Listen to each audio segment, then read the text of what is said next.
عظیم الشان صحابی چې زمونږ په اسلام کې او زمونږ په شریعت کې د هغه ډېر لوی نوم دی او ډېر عاجز او صحابو کې مالی بنیاد باندې کمزورې خو الله ته ډېر خوښ او ډېر ګران او د رسول الله صلی الله علیه وسلم ډېر محبوب صحابي ډېر په خدای ګران او ډېر الله ته خوښ صحابي حضرت بلال رضی الله عنه وفات شوی. حضرت بلال د پلار نوم رباح و. مناسب ګڼم کې د هغه څه حالات درته ذکر کړم ځکه یو هم څیز دی چې هغې ته مونږ اذان وایو اقامت بانک نو د سره دې سره د حضرت بلال رضی الله عنه خصوصي نسبت او تعلق د پلار نوم یې رباح و رباح او د مور نوم یې حمامه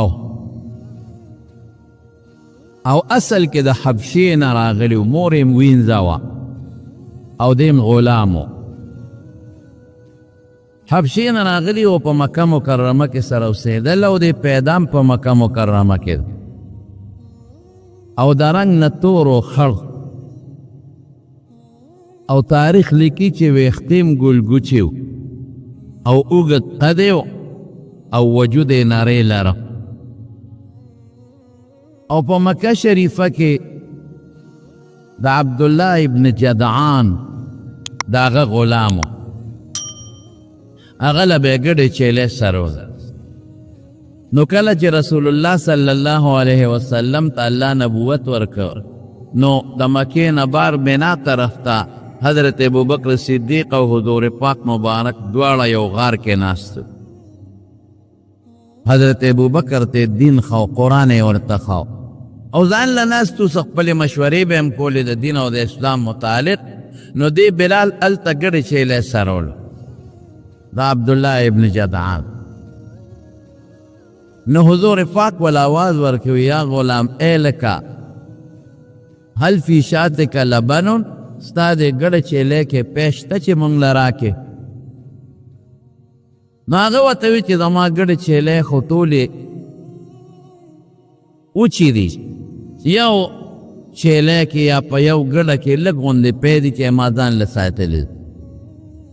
خو اوسرکما علی نفسي نن به زه تاسو په ځان غوره کم خیر لکه هغه وپېژندل د مکې اوسئ دې مکه کې پیدا دی او په مکه کې اوسېږي او حضور پاک یې پېژنده چې پیغمبر علیه السلام د یو لوی خاندان سره تعلق لري او په ټولو قریشو کې معزز خاندان دی هغې سره تعلق او ابوبکر هم پېژنده رضی الله عنه نو وی اوسرکما علی نفسي زه به تاسو په ځان غوره کم نو رسول الله مبارک دا غار نه راووته او هغه چیلې وله د بوتله چې بویه ته لږ پی وپکې معمولي غوندې نو حضور پاک یې په غولانځ باندې لاس کېښود او د لرګي یو کاسه وه په هغې کې ولشله چې ویې لشله کاسه ډکه شوه نو په خپله یې وڅکله بیا دوباره ولشله نو کاسه ته بیا ډکه شوه نو په حضرت ابوبکر صدیق رضی الله عنه یې وڅکله نو درې باره ته بیا کاسه ډکه ولشله نو بلال ته وی ها ته اوس وڅکه نو دی حیران شو چې دې کې خو نیمه کاسه پیم نو دې نه خو یې درې کاسې پی وویستل او اوس هم په غولانځ کې پی شته نو په بلال یې هغه پی وڅکل نو حضور پاک وله دعوت ورکړه لکه زه د خدای پیغمبر ما له الله نبوت را کړی دی نو ما نه منې ما ومنه که نه چې د خدای رسول یې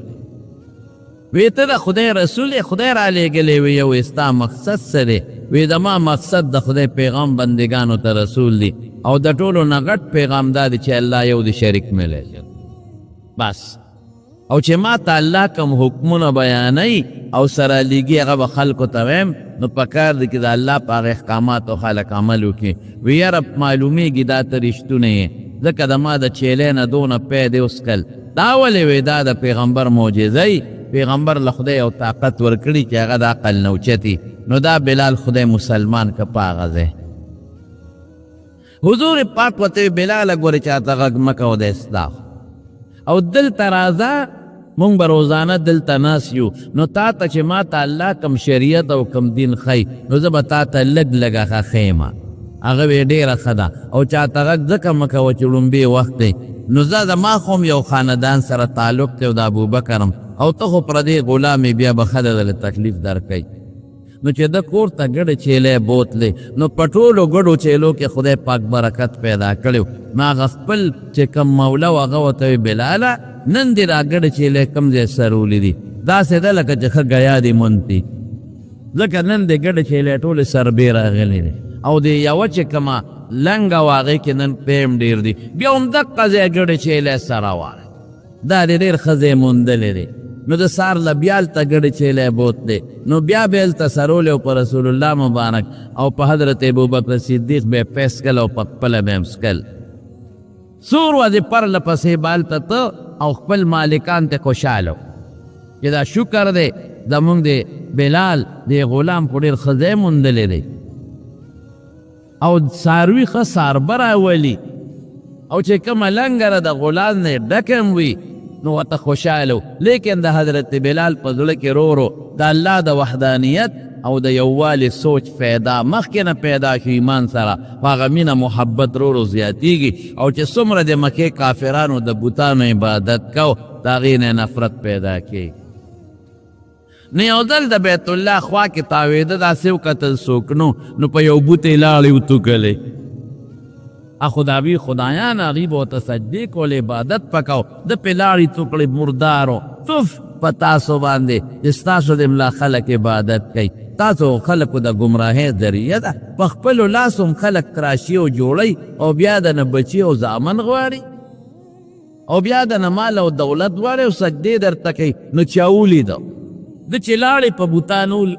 وتوکلې نو دی خو پوه نه شو خو چې صحیح که نو هغه خبره خوره شوه ابو جهل وزیر ته خبره ورسېده اخوا کې هم دغه وخت کې د رسول الله مبارک دشمني شروع شوې وه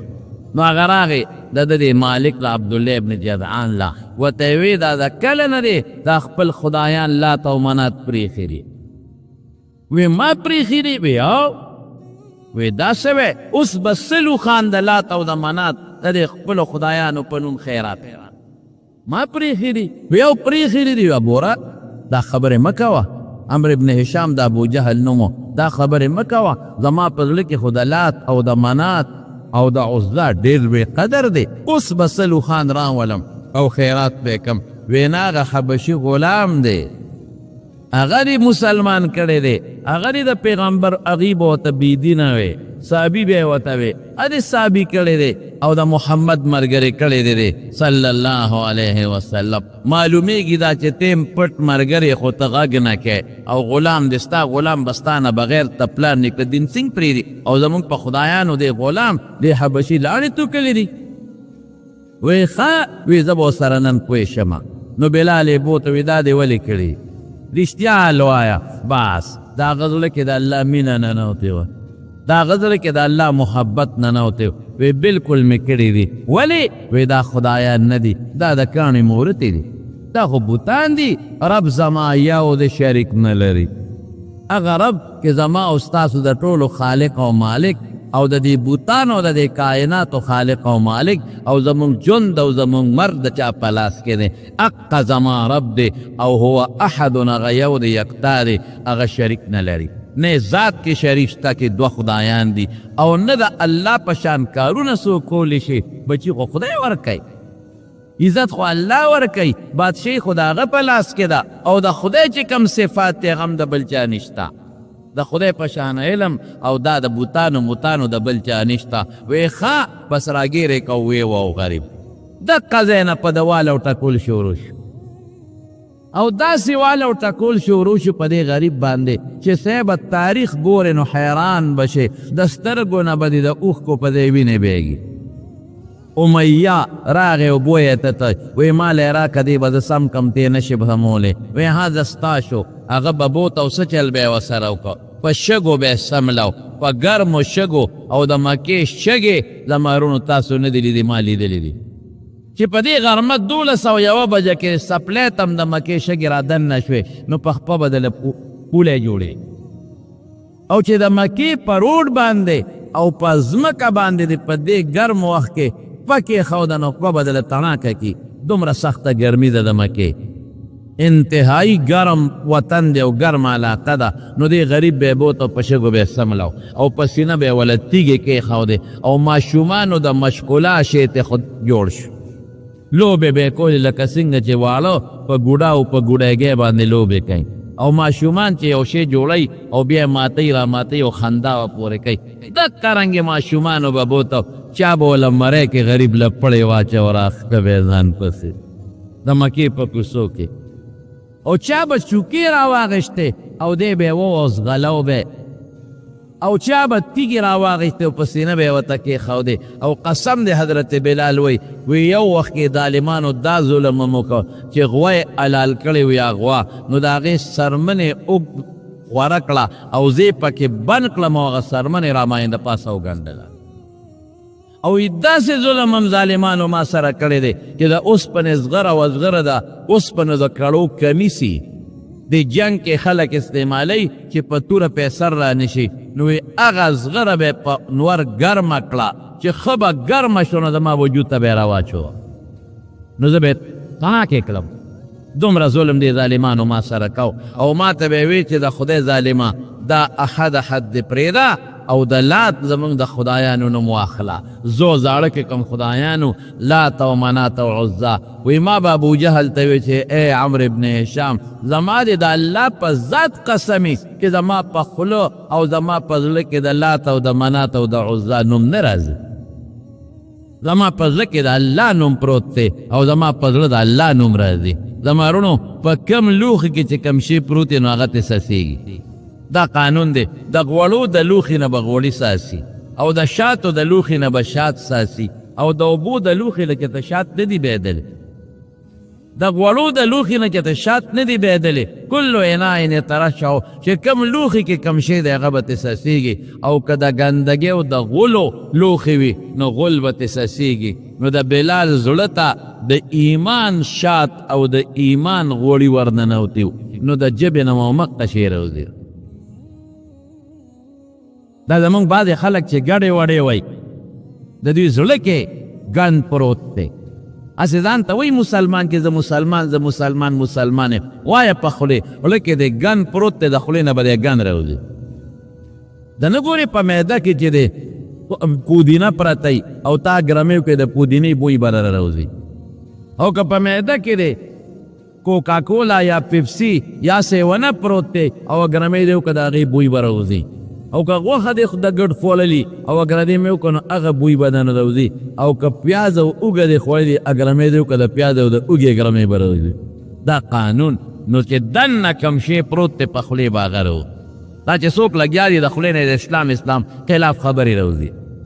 او د دین خلاف خبرې راوځي او د پیغمبر خلاف خبرې راوځي او د شریعت خلاف خبرې راوځي د ده په زړه کې دننه ګن پروت دی ګن دی چې ګرمیو کې دا ګرمې دی نو ګن به ترې راوځي او چې د چا د خولې نه ذکر راوځي لا اله الا الله او درود شریف راوځي او د چا د خولې نه د خدای او د رسول صفت راوځي او د چا د خولې نه د علماو او د قرآن او د دیندارو خلکو صفت راوځي معلومیږي دا چې په زړه کې د ایمان پروت دی او د پیغمبر او د خدای مینه پرته الله یې زمونږ په زړه کې دغه شی پیدا کړي نو بلال ورته سوی زما د الله په ذات قسم عمرو ابن هشام یعنی ابو جهله چې زما د زړه نه او زما د خولې نه ستا د بوتانو نوم نه راوځي د الله نوم راوځي احد دا نوم ترې راوځي او هغې به راګیر که وهبې او یو لوبه یو مسخره تې جوړه کړې وه او د کوڅو کې به یې ځغلو او ده به په هغې کې هم چغه واله الله احد زما الله یکتا دی هغه دویم شریک او مرګری او مثل نه لري یو ځل په لاره باندې حضرت ابوبکر صدیق رضی الله عنه را روانو او په دې د نخرې شروع وې امیه ولاړ دی او دا نخرې پې شروع دي او غلامان او دا ټولې وی نو حضرت ابوبکر ورنږدې شو رحم یې پرې راغی چې وی کتل د سترګو نه اوښکې وبهېدلې وی ای د خدای ظالمه امیه ولې ظلم کوې دې بې کسه سره ولې ظلم کوې په دې مظلوم دا زیاتې ولې کوې دې غریب باندې زیاتې ولې کوې د ده خو هېڅوک په دې مکه کې نشته نو ولې ظلم کوې وی دا تا خراب کړی ستا محمد خراب کړی دی صلی الله علیه وسلم نو ته سم کا دا هغوی خراب کړی دی ته سم کا وی به ټیک د مال یې راکړه زه به یې سم کما وی بس ویله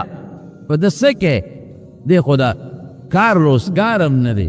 بیګار هم نه دی دغه چغې وی احد تاسو خراب کوئ واخلا وی پسو خرسه وی پسو ایل وی پسو خرسه وی پدری اوقیه باندې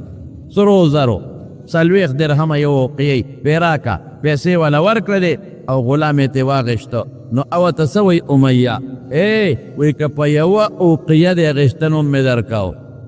ګران دی واغش پدری په یو میم درکاو حضرت ابوبکر وی چې په سل دی خرڅاو قسم په خدای بیا مې مغش دا ما ته معلوم دی چې دا سوچ دی شکل ته مه ګوره او رنګ ته مه ګوره د ده زړه ما ته معلوم دی زړه یې د سرو زرو دی د سرو زرو قلبه قلب ذهب د سرو زرو زړه دی دې ته مه ګوره چې رنګ تور دی زړه کې الله پروت دی زړه کې ایمان پروت دی چې په سل اوقې دې خرڅاو ما غشته او چې څنګه یې واغشته نو حضرت بلال ورته څه وایي هغه دردېدلی و غریو دغه وجود خو داغ او پولی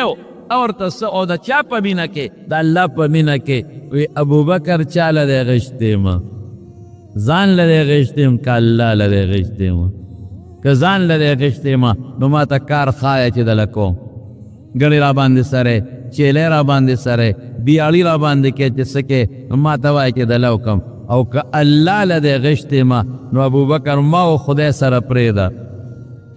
ما پرېږده خپل خدای ته چې زه پوه شم او زما خدای پوه شي زه الله خپل ته وجاړم او زه خپل خدای راضي کړم وی نه بلال ما ځان لنه غشته ما الله لا غشته انت حر لوجه الله زه د خدای په نوم آزاد نو چې راغی رسول الله مبارک ته حضرت بلال الویل دا ابوبکر ورته الوی وی بلال مې په بیه د امیه نه واغشته حضور پاک ورته څه وی وی ابوبکر ما پکې ځان سره شریک کا اشرکنی فیه ما پکې شریک کا چې بلال ستی نیم او نیم زمای الله اکبر دا یو مخې ستی او دا بل مخې زمای دا نیم لاس دا یو لاس تورې ستی او دا بل زمای وی نه د الله رسول خو ما آزاد کړی ما مکمل آزاد کا حضور پاک سوی ای بلال ابو بکر سیدنا و اعتق سیدنا ابو بکر زمون سردار دی سردار او زمون سردار آزاد کړی دی بلال ته سردار وی ابو بکر سیدنا زمون سردار دی و اعتق سیدنا او زمون سردار آزاد کړی دی زمارونو مکه مکرمه کې خپل جون تیراو باس آزاد شو لګیا دی خپل مسلمانی او خپل الله او خپل رب یادی الله احد احد احد احد او د الله نوم اخلی خوشاله شو ازادي ملو شو بهر کې رسول الله صلی الله علیه وسلم مدینه شریفه ته هجرت وکړ دی املاق مدینه منوره کې اوسېده او یو انصاری سره ول رسول الله مبارک رور ولیم جوړ کړه او چې بیا په مدینه منوره کې میټینګ کېده د مانځه لپاره چې په دې مونځ د یو اواز پکار دی چې مسجد نبوي کله جوړ شو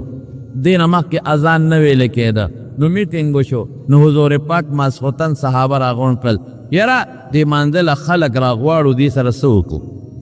مشوره شروع وه یو کس وی صاحب ټلی به ټانګو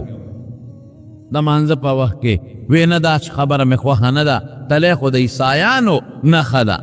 نو موږ په دین کې او بیا په ښځه کې د عیسایانو شعار له دخل نه ورکړ بل وی صاحب ښکر باندې به پوکې وو نو خلک به راغونډېږي وی نه دا خو یهودیان بوک ښکر کې پوکې وای نو موږ په دې خپل اهم عبادت کې د یهودیانو نښې نه رادننه کوو بل وی اور به بلو چې کله خلک لوګي وویني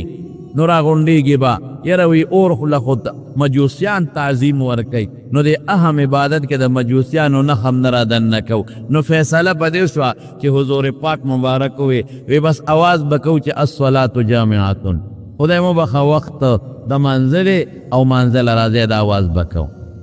په دې فیصله وشوه چې کله حضور پاکم کور ته لاړ او صحابه هم لاړل نو صحابه خوبونه ولیده نو یو صحابي دی حضرت عبدالله ابن زید ابن عبد ربه مشهور صحابي دی نو د خوب ولید وی بازار کې روانم یو سړي سره ټلی ده او ټنګی یې داسې ورسره ده وی ما ورته وي چې دا ټلی خرڅی نه اتبي او هذا وی ما ته ما تفعلو به ته پې څه کې وی مې چې موږ به پې خلک مانځله راغواړو خوب دی څنګه وبې وی هغه راته وی چې یو ښه شی درته نه ښیم ما وی وښایه نو دا بانګ یې راته وښو الله اکبر الله اکبر الله اکبر الله اکبر ښه شی ولې دی معنی څونه مزېداره ده الله ډېر لوی دی د باندې ډېره ښکلې معنی اشهد ان لا اله الا الله اشهد ان لا اله الا الله زه دې خبرې ګوی ورکوم چې الله یو دی شریک نه لري معبود بر حق بل نشته بیا وی اشهد ان محمد رسول الله د دې خبرې د زړه نه تصدیق کوم او ګوی ورکوم چې محمد صلی الله علیه وسلم د الله رسول دی او الله لېږلی دی په دین بیا وی حی علی الصلاة حی علی الصلاة خدای مو بخښه مانځه ته متوجه شئ مونځ راشه حی علی الفلاح حی علی الفلاح خدای مو بخښه نیکۍ طرف ته متوجه شئ او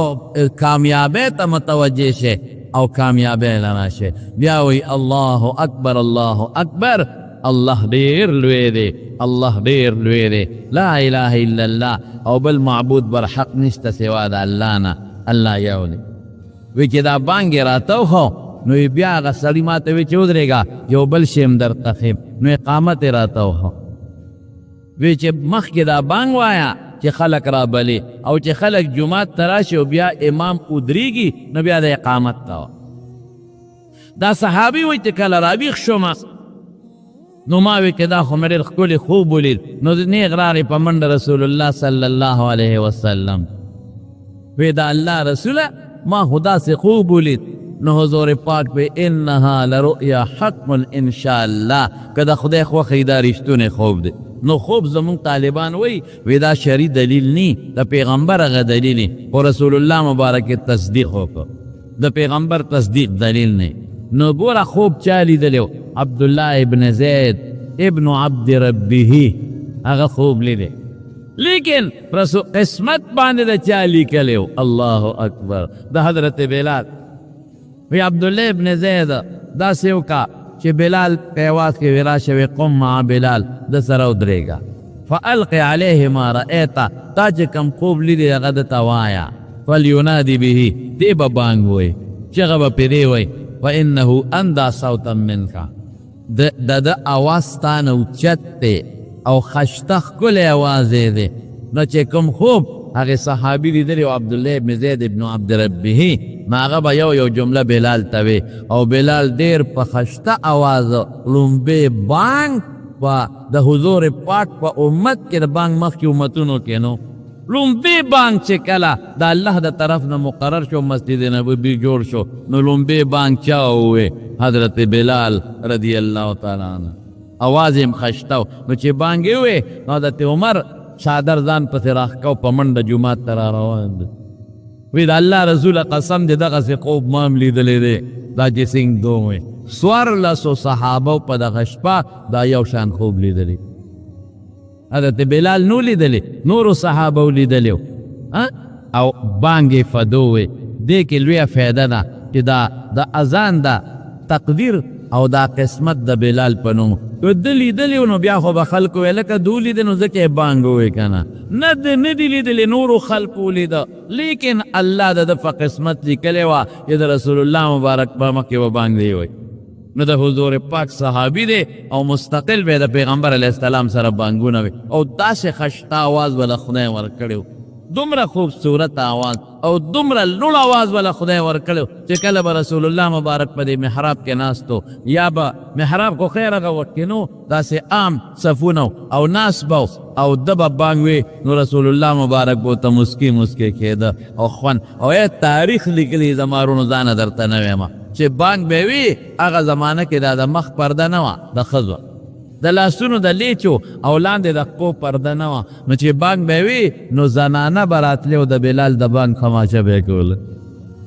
او ماشومان به راتلل او ورته به ولاړ چې ده به بانګ شروع کړه دومره ښکلې اواز او مزېدار او رسول الله مبارک یو ځل فرمایلی هم دي یاره وی ګورې بانګ د حبشې د خلکو دی بانګ د حبشې والا وی ډېر خشته او ښکلې مزېدار اواز بیا وسره حضور پاک مبارک روسی یو بل صحابي مرګري کړی دی عبدالله ابن ام مکتوم رضی الله عنه پستر ګنا بینا نو آیا وسره مرګري کا نو لومبه بانګ به کو بانګونه بسار ویلې کېدل خصوصا پر رمضان کې نو یو به حضرت بلال وی او بل به عبدالله ابن ام مکتوم رضی الله تعالی عنہ وی او یوازې په مدینه کې نه په سفر کې بم حضرت بلال اذان وی یو ځل په سفر کې د مازدیګر وخت ترمذی شریف کې حدیث دی نو بلال پاسېده نو بانګې وی نو حضور پاک دې ابرد لږ صبر کوه چې موسم یخوالی پور انتظار وکا نو بیا دې پاسېده بیا ودې ابرد نو بیا پاسېده ابرد صبر وکا لږ انتظار وکړه چې یخوالی راشي صحابوی حتی رأینا فی الطلول وی داسې حال راغی کې د وړو غونډو سورې مونږ ولیده نو بیا ورته اوس بانګ ووایه او زمارونو کله به څه چل کوه الله اکبر چې بانګ به وی حضور پاک به کور کې او جمع به تیاره شوه نو دې به ورغی او د رسول الله مبارک دروازه کې به ودرېده او څه به وی الصلاة یا رسول الله الصلاة یا رسول الله د خدای رسول منزل راځه یا رسول مبارک دی چې د دواړو جهانو مبارک سردار له آواز ورکوي چې هغه څومره په منځه مین او د پیغمبر مبارک هغه له آواز ورکوي الصلاة یا رسول الله الصلاة یا رسول الله او یو ځل حضور پاک وخه خوړه هډوکي په لاس کې واه واه او حضرت بلال ورغی او نیمه غوښه خوړی نیم پاتې او آواز یې ورکړه الصلاة یا رسول الله الصلاة یا رسول الله د خدای رسول مونږ راځه نو حضور پاک هغه هډوکي کېښوده او مسکی شو ما له تربت یمینه څه شوي دی بلال لاس دې په خاورو ککړ شه ډوډۍ نه دې وایستو نو بلال لګیا صحابه مده شو حضور پاک مده شو نو حضرت بلال منځ کو نو چې پېشمني ته سبا ته لګو اوښکي جاوه و هغې ته ډډه وواله او سبا ته یې کتل چې سبا راوکېږي نو حضور پاک به پاسوم بانګ به وویمه نو دوی به اودسونو کې مونځ به وکړو ناګانه سترګې ورل پودش دی موده شو حضور پاک موده او صحابه موده دی نور راوخته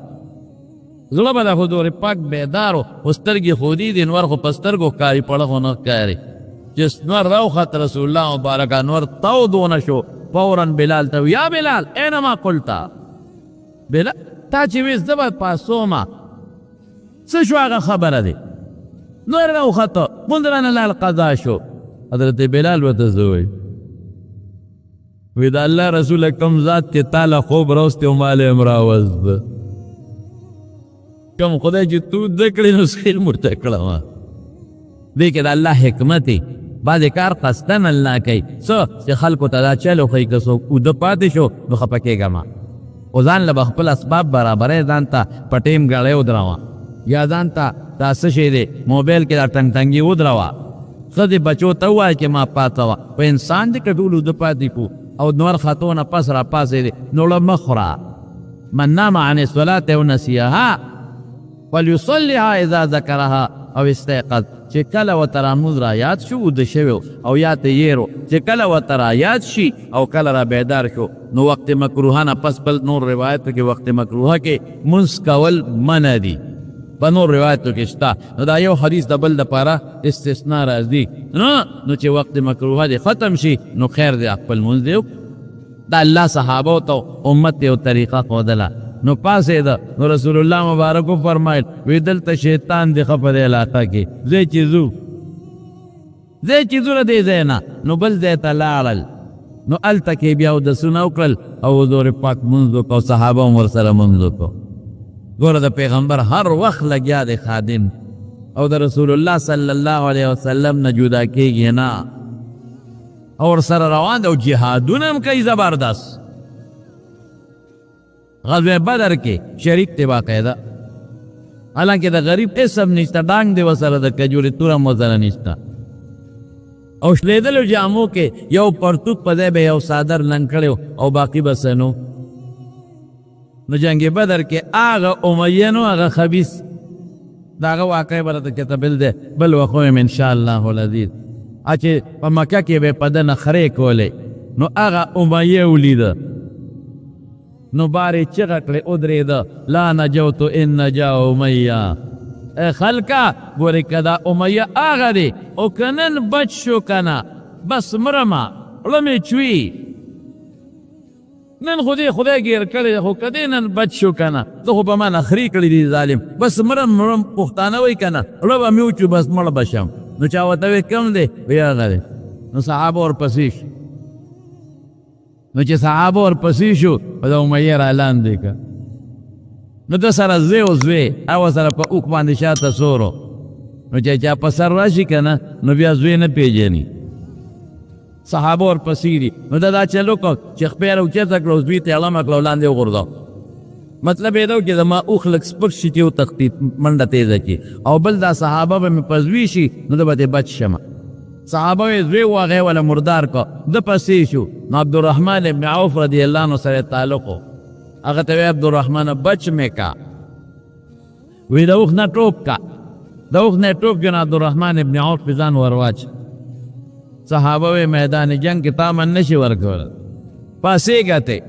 ده خو بلال سره ظلمونه کړي تا هیر دی چې بلال باندې به ده نخرې کولې اوس خو خدای زمونږ ګوتو له راوستی دی اوس کافر دی فریدو یې چېته عبدالرحمن ابن عوف رضی الله عنه وی نه ما امن وی نه امن جنگ میدان کې نشي ورکولی پاسېږه ته اته نه پاسېدس ما امن ورکړه دی حضور پاک له بوځمه هغې وی د بلال هغه چغې زمونږ سترګو کې غړکې پرتې وي بلال نه چې ده کمې وینې به یولې دي دې مونږ پرېږدو بلال سره چې ده کم ظلمونه کړي دي دا د لنه وایي لړکې وایي لړکې د هغې نه یې مونږ پرېږدو بس یو صحابي دی لږ درونو دا امیه وایي هغه توره راواغېسته او په دا خېټه کې وله لاندې نه وواله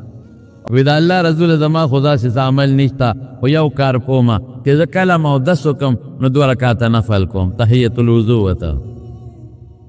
حضور پاک پې دا وجه نه د مارونو ګل چې کله اودس وکړې او مکروه وقت نی 2 رکعته نفل کوې او که داسې وخت و چې جمع تیاره و خیر دی بیا پرېښودی شي یا داسې وخت و چې تا سنت پکې د ماسپښین کې وخت لږ دی نو خیر دی هغه د ماسپښین سنت هم د هغې په ځای بیا ودرېږي خو که موقع د سره وه او اودس دی وکړه یا دی غسل وکړه 2 رکعته نفل کوه دا ډېر دوی د برکت شی دی خدای پاک به درې جنت درکوي جنت حضور پاک وی زه خپل ځان نه مخکې مې ستا د پیزار کشار اورېده نو طالبان وایي چې دا پیغمبر نه مخکې ویلی شو هلکه وي خادم مخکې منډې وایي دروازه کولاوي او ځان برابروي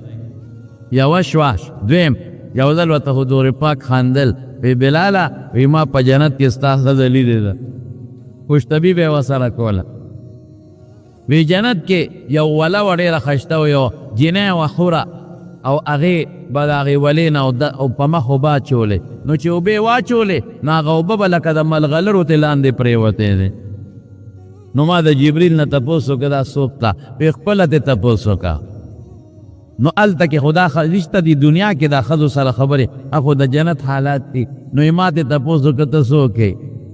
او دا محل ډېر قیمتي دی دا د چا دی وی زه ستا یو امتي ما او د هغه په انتظار شپې اړو مراړو او دا محل د هغه دی زما څوک امتي دی ستا صحابي دی زما څوک صحابي دی وی بلال ابن رباح حضرت بلال څومره لویه خبره او یو ځل یو صحابي راغی حضور پاک ته وی زما لور پیغله د الله رسوله چاله یې ورکه وی بلال چېرته تللی دی هغه واپس لاړه دی خو مسافر دی غریب څه نشته نو بیا راغی وی زما لور پیغله ده د خدای رسوله چاله یې ورکه وی بلال چېرته تللی او په درېیم ځل بیا غږ ونه که بیا لاړ بیا راغی وی د الله رسوله لور مې پیغله ده او چاله یې ورکه ورته وی ګوره بلال چېرته تللی بلال له ولې نه ورکې وی قسم دی چې بلال جنتي دی نو جنتي له لور ولې نه ورکې نو ورپه نکاح کړه ورته نو یو ځل حضور پاک لاړه نو اواز یې وکړه نو دا کور کې بیبي وه بلال نو بیبي والا آواز ورکړه د الله رسوله څوک یې وی زه پلان کې یم د الله رسول پلان کې یم وی بلال څه شو وی خو بارو ته دې پته نه لګي نو حضور پاک یې هغه ښځې ته یې وی داسې معلومیږي لکه چې غوسه جوړتلی ده او تم لکه چې غوسه هم غوسه دی او تم لکه چې غوسه دې ښځې غږ ونه کړ. نو ښځی ورته بیا وایي یاره وایي بس یو خبره باندې غصه راځي چې کینی وی رسول الله مبارک دا ویلی دي، چې کینی نو رسول الله مبارک دا ویلی دي. نو دا ټولې خبرې دي رښتیا کوي، خو چې څه خبره نو تا یادوي. نو زه خو ستا خبره منم، زه خو چې ته څه وایې هغه منم، خو چې څه خبره نو ماله به زر مخه وایي وی رسول الله مبارک دا ویلی دي، رسول الله مبارک دا ویلی دي. حضور پاک به در څه وایي وی بلال چې څه وایي رښتیا وایي دې دروغ نه وایي، دا رښتونی دې دروغ نه وایي، دا ټیک ده. شریعت او اسلام او پیغمبر ډېر انصاف والا دین، ډېر انصاف پیغمبر. مونږ ته ښایي چې که غلام دی او د رنګ نه تورم دی خو سردار دی. ابو جهل، عتبه او شیبه او ابولهب که د مکې سرداران دي او ډېر لوی مالداران دي، خو چې ایمان پکې نشته دا ټول یو ځای که قسم په خدای که د بلال د خپې دوړې ته هم د خدای په نیز رسېږي. سلمان ذی پارسو، بلال ذی حبشو، صہیب ازروم ذی خاک مکہ، ابو جہل انچب العجبس. سلمان دا حبشے، سلمان دا فارس، بلال دا حبشو، صہیب دا روم، او دا مکی دا اورنا ابو جہل پیدا دے او غورو دے غورو فلکونو پکرورونو پکربون ابو جہل مالداران یوزے کا جیمان نشتا. قسم پا خدای بلال او بلال دیکھ اللہ سی کہ رنگ و نسل نا تقوی، غربت نا تقوی ایمان دا پیغمبر او دا اللہ مینا. دانا کہ دا غلام دے او سپلے نیستا او پیزاری نیستا، نا ایمان دے پکی ایمان دا پیغمبر مینا دا پکے او دا اللہ مینا دا پکے. اللہ زمان زمارونو دا نصیب او گردولی. خیر واقعاتی اگدری نو دیر واقعاتی در تنمیم پیو دا تبلا مهم چی مکہ کل فتح شوا او مکہ کی دن نسوم ربوتانو دے ټول دامات کلت او بیت اللہ صفاک او گیر چا پیرا پا مطاف کی بوتانو اغیم کل دکری وی غرزو. نو اسلوم بے پا مکہ کے بانگ ویلی کی دینا مخ کی مکہ کے بانگ ندی ویلی شو دارون بے دے. نو پیغمبر مبارک دیر دے انصاف ہو کر قسم پا خدا دیر انصاف ہو کر دیتے ندی کتلے کہ دا دا لوی خاندان دے دا دا رکوٹی دے دا غلام دے. دا مارے پا خدا قسمی دا خپل غلام دا بچی دا حضرت اسامہ سپیمی پاتی کی پاکی کری بغرا جزی قومی بطر چا پاکی کی دا غلام بچی پدے پیسا ناس دے اسامہ دا غلام زوی دے او پودے بیدل وقنے او عائشہ وطی اللہ رسول دیخ واقع جزی پاکا کم وینا عائشہ دا بزب پاکو ما احبیه دا سرمینکو پا انی وحبه دا ما پاکو. غلامان سره سکز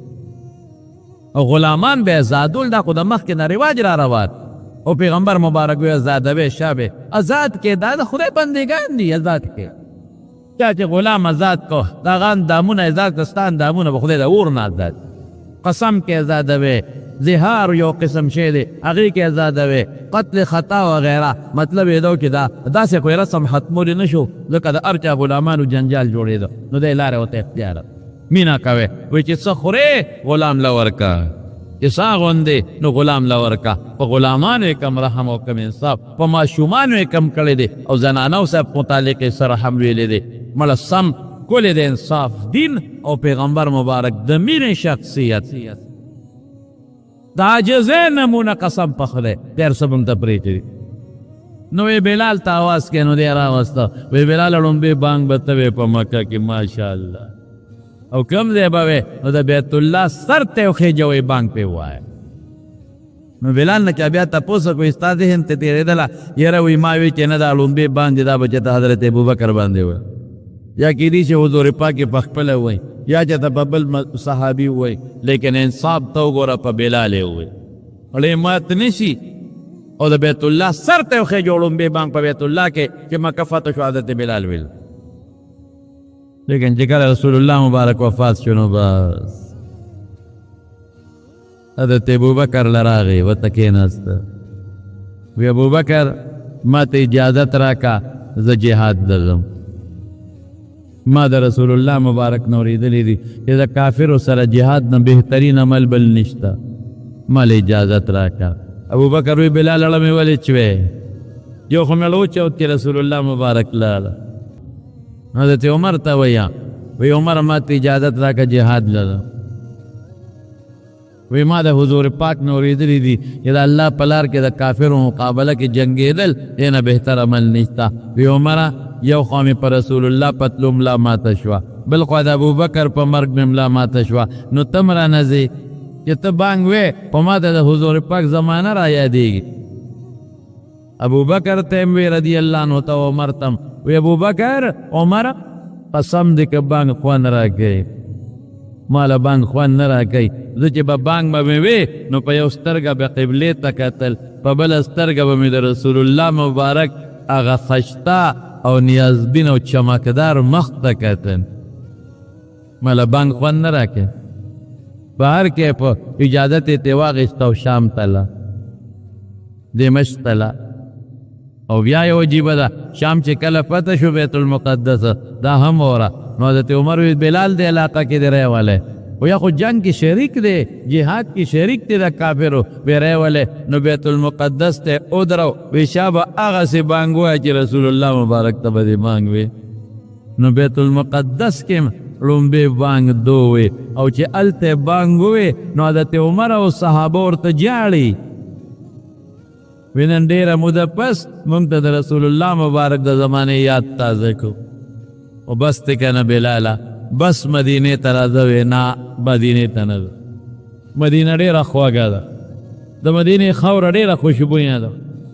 مدینه کې مې محبوب پروت دی، ډېره خوږه ده، خو ما ته خپل محبوب یادېږي چې ما به بانګ وی د هغه مخکې انیشته نو ماله مدینه کې بانګ خوند نه راکوي، او بې بانګه به مې پرې نه دی. منت یې ورته وکړه رانغی نو خوب یې ولیده. نبی کریم صلی الله علیه وسلم په خوب کې ولید. نو حضور پاک ورته وی بلاله دومره بې وفایي بس دی، دا ستا وفا ده ما سره، دومره بې وفایي چې زه لاړم نو زه دې پرېښوم او زما کلی دې م پرېښوده. نو مدینې ته راغی، یو جشن شو په مدینه کې رالل. نو د خپو نه ورته راتاو شو کاکاجي موږ د به خپل بانګ به وی، موږ ته به بانګ وی. او تاریخ لیکي چې زنانه او سوال جوابونه راولېږل. موږ ته به د حضور پاک دا وره یاد دی، د پیغمبر زمانه به موږ ته یاد دی. الله اکبر. نو ودرېده نو بانګې شو، او داسې بانګې وه چې مدینه کې یو اختر شو، اختر یو جشن شو. او چې چا الله اکبر اورېد نو زنانه کوټو ته وکت او ماشومان را منډې وړې او د خوشحالۍ به سترګو نه اوښکې روان وو. یو عجیبه انداز دی. او دی ویې په ډېر جوش باندې اشهد ان لا اله الا الله، اشهد ان لا اله الا الله، او یشهد ان محمد رسول الله. نو محمد نوم نه مخکې لازړ لاندې را پرېوت، ځکه د کب کوټړه قیده. یو تاریخ خو لیکلي چې ساه یې ورکړه وفات شو، خو بل تاریخ لیکي چې نه بېهوشه شو. راجحه همدا ده، بانګ یې پوره نه کړی شو. واپس لاړ شام ته. وایي بس دا باندې نه کېږي. او چې به پاک وي نو حضور پاک به دومره شوق کې راغی چې کله به ما ته آواز وکړو بخ بخ بخ بخ یا بلال واه واه واه، هغه آواز به ما له څوک راکړي. ما چې به بانګ ووایي نو زه به ودرېدم، نو ما به دروازه کې آواز وکړو الصلاة یا رسول الله، الصلاة یا رسول الله. الله رسول منذرم منذرم زمون دا آواز چاته کوي. صحابو کې د حضور پاک مینه وه، جذبه وه. الله یې دغه مینه جذبه په موږ کې پیدا. خیر بیا واپس لاړ. راجح قول دا دی چې شام ته واپس تا، او شام کې بیا په 20 هجره کې دی وفات شوی دی. او څوک وایي چې باب صغیر ورته وایي په دمشق کې هلته دفن دی. یو تاریخ وایي چې نه په اردن کې دفن دی، عمان کې. او چې کله مړ کېده نو ښځه ورته ناسته ده وحزناه ده ورته جاړ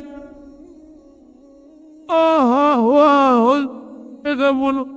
د رنګ نه تور دی خو مینه ډېره محبت ډېر نو دې ورته څه وایي ښځې ته وحزناه مه وایه دا مه وایه چې اوهو غما وفرحا دا وایه ولې دا د نلقى الأحبة محمدا وحزبه ماته دا مه وایه غم مه وکړي وله خوشحالي ده بل دوستانو سره ملاقات کیږي التر دوستانو ملاقات لازم او چا لازم محمد مصطفی له او د هغه ملګرو له روانې دې خوشحالي زما وروڼو اسلام موږ د دا یو نښه برېښې ده که غلام هم دی خو سردار دی چې ایمان پکې او د الله او د رسول مینه پکې که بې کسه دی او که بې څوکه دی او تلیدلو سپلو والا دی او پردی غلام دی او چې ایمان پکې دی نو د سر تاج دی د سرو زرو دی الله ته ډېر خوښ او که ډېر مالدار دی او بېدینه دی منافق دی په زړه کې د خدای او رسول مینه نشته د جهنم خشاک دی الله دې مړه کې د الله او د رسول مینه پیدا نو مشهور صحابي دی مؤذن د حضور پاک او په دې محرم کې وفات شو شریعت او اسلام څه شی دی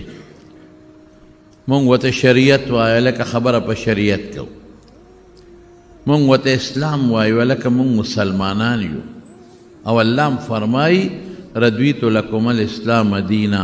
ما چې د لکم دین غوره کړی دی هغه اسلام دی دین هم ورته وایو هدایت هم ورته وایو اهدنا الصراط المستقیم او هدایت د نیغې لارې د صراط مستقیم هم ورته وایو نو دا اسلام او دا صراط مستقیم او دا شریعت او دا دین څه شی دی نو هغه طالبانو خبرې نه کوو بیا مونږ په حدیثو کتابونو کې کتاب الایمان کې بیا هغې ته اوږدې خبرې کوو تاسو د پوهې مطابق ویم دا قرآن شریف د حضور پاک سنت او د هغې نه اوښکلې شوې مسلې دې ته وایي د شریعت لومبي سیس قرآن شریف دی اسلام شریعت صراط مستقیم دین لومبي قرآن شریف او ورسره د رسول الله صلی الله علیه وسلم سنت او بیا په قرآن خو ته عمل نشي کولی نه په سنتو د هغې په مسلو به عمل کوې هغې مسلو ته زمونږ د علماو یو نوم ایښودی دی هغې ته فقه وایي بیا فقه کې یو دوه څیزونه ورسره نور هم دي یو ته اجماع وایي هم په قرآن او په سنت ثابته ده زیاتي شی نه دی قرآن وایي چې دا حجت دی یو ته قیاس وایي هغه هم په قرآن او سنت مونږ طالبانو ته وایو ثابته ده هغه بل شی نه دی هغه هم د قرآن او د سنت مسلې یو طرف ته خورول یو بل طرف ته اړول خو خلاصه دا د زمارونو چې دوه څیزونه دي یو قرآن او سنت اوس زموږ په دې وطن کې یو پوټې غوندې په دې خلکو کې سستي راغلې ده او عامو خلکو له بعضې خلکو ذهنونه خراب کړي دي بس د خدای قرآن شته که نه بل شي ته پکې وایي ساجد دی او دا پیشنګویي د دواړو جهانو مبارک سردار کړې ده حضور پاک فرمایي وی اخره کې به یو کس داسې وي داسې خلک به چې هغوی به په خپل تخت باندې ناستي په خپل منصب باندې به ناستي متکبر انسان به کبرجن او خلکو ته به وایي چې الله سره وړي دی هغه منو بس نور پکې څه شی دی به د الله منو نور قصې پسې موږ نه منو قرآن منو بس قرآن الله لېږلی نور قصې پسې نه منو حدیث نه منو سنت نه منو قسم دی حضور پاک فرمائی قسم دی قسم می درته وخوړ چې ګوره ای خلکه خبردار چې داسې خلک ونه وینم لا اجدو دا خلقونه وینم چې داسې خلق موجود نشي په دنیا کې او قسم دی حضور پاک فرمای چې ما سره وړي دي هغه هم د قرآن برابر دی ما چې سره وړي ځکه حضور پاک چې سره وړي دي د ځان یې نه دي راوړي چې کوم د شریعت خبرې دي شریعت تشریعي ورته زموږ طالبان وایي هغه پیغمبر مبارک د الله نه نقل کوي اوس الله څه وایي موږ به الله ته وګورو زه حیران په دې یم چې هلکه ته قرآن ته ناست ځان ته قرآن شریف کولو کړی دی او ډبل میکونه دې لګولي دي او خلک د سنتو نقبنې کې کشر کولی برباد کو تبه کا ایمان نه اخلاص کړل الله فرمای ما وما اتاکم الرسول فخذوه چې پیغمبر سره وړي دي په دې طالبان پوهېږي عام خلک نه پوهېږي الرسول معرب باللام حضور پاک مراد دی او ما د عموم دپاره دی هر شی چې پیغمبر راوړی دوه قسمه دي یو وحی جلی ده او یو وحی خفي ده چې څه درته ووایي پیغمبر فخذوه ونیسئ پکړو وما نهاکم عنه که د کم څیز نه حضور پاک منع کړې نو فانتهو ځان د قرآن معنا به هغه کوي چې تا ته د دواړو جهانو مبارک سردار ویلي ده او دام الله وایي انا نحن نزلنا الذکر قرآن شریف کې چې ذکر څومره راغلی دی قرآن ته مراد انا نحن نزلنا الذکر قرآن منازل کړی دی څه دپاره د الله زمونږ ستاسو د هدایت دپاره وَإِنَّا لَهُ لَحَافِظُونَ الله وی مونږ به حفاظت کو حفاظت یې په چا کړی دی په رسول الله مبارک او د هغه نه پس د هغه په صحابو باندې او بل دی الله فرمایي چې وَأَنزَلْنَا إِلَيْكَ الذِّكْرَ اے پیغمبره اے مبارکه تا ته ما قرآن نازل که چې عظیم نصیحت دی لتبین للناس ما نزل الیهم د قرآن په معنا به دا خلک ته پوهیږي نو چې پیغمبر مبارک د قرآن په معنا خلک پوهیږي نو د پیغمبر د پوهولو ته د رسول الله مبارک سنت او حدیث وایي په دې خو مونږ پیغمبر پوه کړی الله په قرآن شریف کې فرمایي اقیموا الصلاة دومره ویلي دي اقیموا الصلاة او صلات څه ته وایي د صلات خو ډېرې معنی دي په لغت کې صلات رحمت ته هم وایي صلات خاص رحمت ته هم وایي صلات برکت ته هم وایي او نور طالبان تحریک الصلوین او صلات العود وغیره نورې معنی هم کوي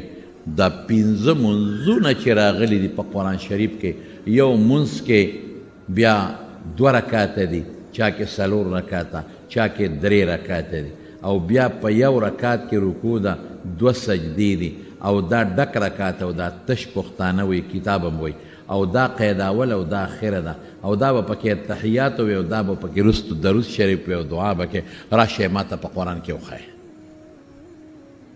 دا ماته چا ویلي دي چې د اقیموا الصلاة دغه معنا ده د دواړو جهانو مبارک سردار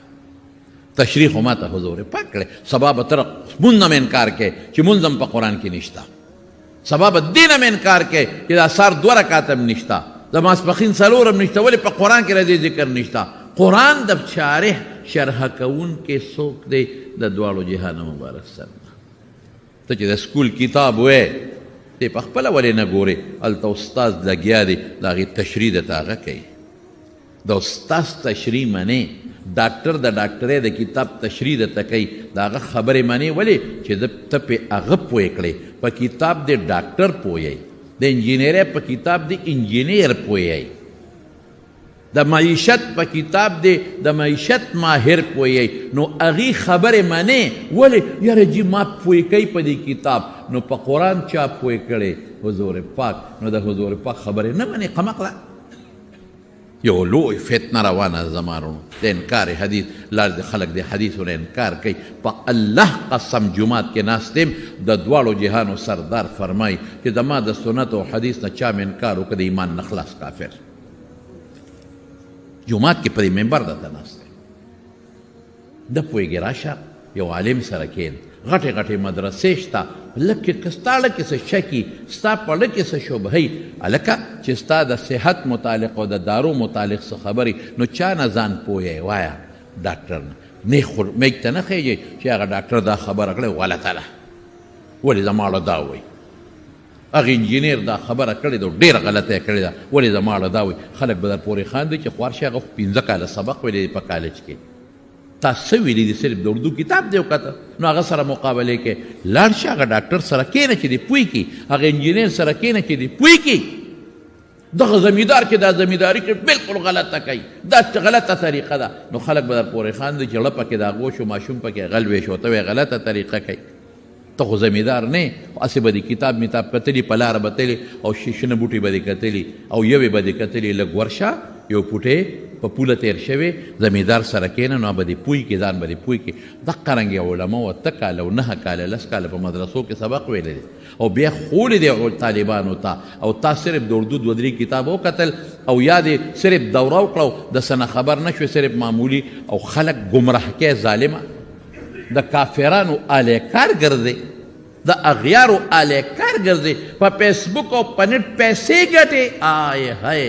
د پیغمبر په جامه پیسې ګټي څومره ظلم دی پیغمبر سپکې او پیسې ګټي د پیغمبر د خبرو نه خلک منې کې او په هغې پیسې ګټي د پیسو دپاره د پیغمبر په جامه باندې خټې اولې د پیغمبر جامه بدنامه او خلق بدګمانه کوي په پیغمبر څوک وایي بخاري نه منم څوک وایي مسلم نه منم څوک وایي هغه کتاب نه منم دا بخاري لیکلی دی بخاري لیکلی دی خو د خپلې خېټې نه هغه سره پوره سند دی چې دا حدیث په پلان کې نه اورېدلی دی هغه د پلان کې نه اورېدلی دی هغه د پلان کې نه اورېدلی دی هغه د صحابي نه اورېدلی دی هغه د حضور پاک نه اورېدلی د بخاری کتاب دی بخاری ومنم په قرآن ومنم بخاری مه منه بخاری چې کوم د پیغمبر حدیث راوړی دی حقه ومنه ترمیزی مه منه ترمیزی یو ملا و هغه چې د حضور پاک کوم حدیث راوړی دی د استادانو یو پرس یې جوړ کړی دی او بیا یو استاد یې چڼ کړی دی وړه خبره نه ده چې د استاد حافظه څنګه وه د دې استاد دیانت او دیانتداري ایمانداري څنګه وه او دی استاد د خپل استاد سره ملاقات کړی دی او که نه دی کړی د ده نه اورېدلی دی او که نه دی او د ده بل متابع ورته وایي شاهد ملګری شته او که نشته یوازې لګیا دی دا ټولې خبرې چڼ شوي دي 1400 کاله وشو علماو چڼ کړي دي او په دې جلدونه کتابونه لیکلي شوي دي د ځانه نه وایي زه چې یو خبره دلته تا ته کوم د ځانه به نه کومه که مې وکړه هسې خوشطبي به مې کړي که مې د ځانه وکړه نو هسې ستا د ترغیب دپاره به کړي چې تا پوه کړم خو چې شریعت او دین ذکر کوم نو زه به بیا قرآن ذکر کوم او زه به د پیغمبر حدیث ته ذکر کوم بیا خدای مو وایه چې دا قرآن نه منم وروره دا خو تاج کمپنۍ چاپ کړی دی تاج کمپنۍ څه اعتبار دی دا قرآن نه منم دا خو علمي چاپخانې چاپ کړی دی هغې له څه اعتبار یا د خدای بنده علمي چاپ کړی دی خدا د هغې قرآن نقشه ده چې کومه حضور پاک صحابو ته ښودلې ده دقه رنګې بخاري شریف کې ترمیزي کې چې کوم احادیث صحیحه دي دا د هغې خبرو نقشې دي چې کومې حضور پاک پیغام صحابو ته بیان کړي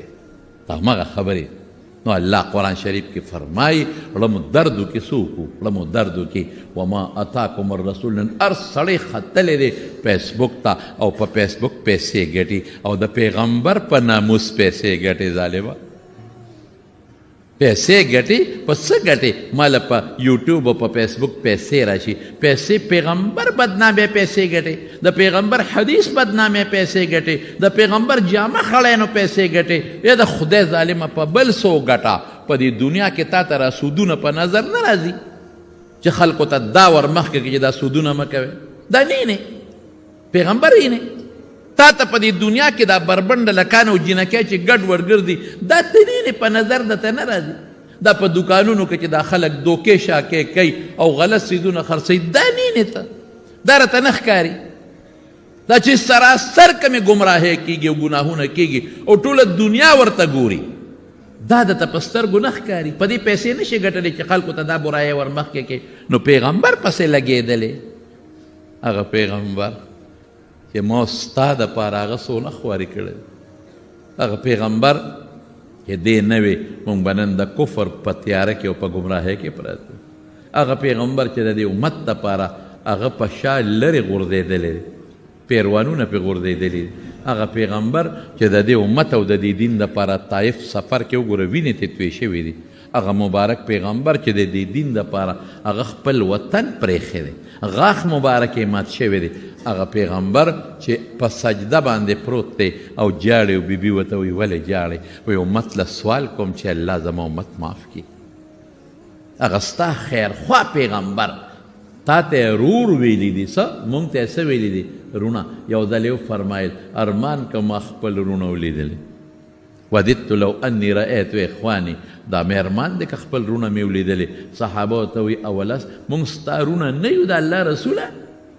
وی انتم اصحابی تاسو خو زما ملګري یې رونه مې څوک دي هغه کسان دي لم یأتو بعدو چې اوسه پورې نه دي راغلي وروستو به راځي زه به یې نیم لیدلې او نالیدلې به په ما ایمان راوړي لیکن زما رونو دغه امت پیغمبر معاف نه کړ د امت د پیغمبر نوسې حضرت حسن هم شهید کړ د امت د پیغمبر په ننسوي په جنازه هم غشي ورول چې څوک وله جنازه ونه کړي د امت د رسول الله مبارکه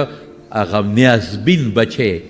هغه خشته ښکلې بچی چې د پیغمبر په شا به اوچتېده او د پیغمبر به وله شونډې ښکلولې حضرت حسین د هغه نه هم سر پرې کړی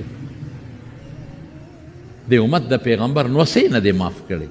حضرت حسین یې نه دی معاف کړی حضرت حسن یې نه دی معاف کړی حضرت عثمان یې نه دی معاف کړی حضرت عمر یې نه دی معاف کړی نو دې نه به ګیله نه کوي دی به پیغمبر څه معاف کړي حسن علالول او وجل او حسین علالول دا د پیغمبر رخ خفه کول دي که نه دي خفه کول پیسو دپاره خلک څه نه کوي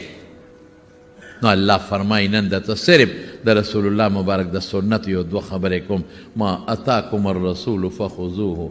چې څه درته راوړي دي ونیسئ وما نهاکم عنه فانتهو څه نه یې منې کړي هغې نه ځان وساته وایي واتقوا الله الله وایي ما نه ویرېږئ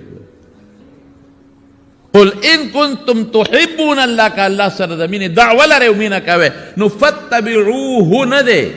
چې د الله تابعداري وکړئ ورپسې څه دي فتبعوني زما تابعداري وکړئ و دا ورته ووایه د حضور پاک تابعداري وکړئ نو بیا به څه چل وشي چې د پیغمبر تابعداري وکړئ نو یحببکم الله بیا به الله در سره مینه کوي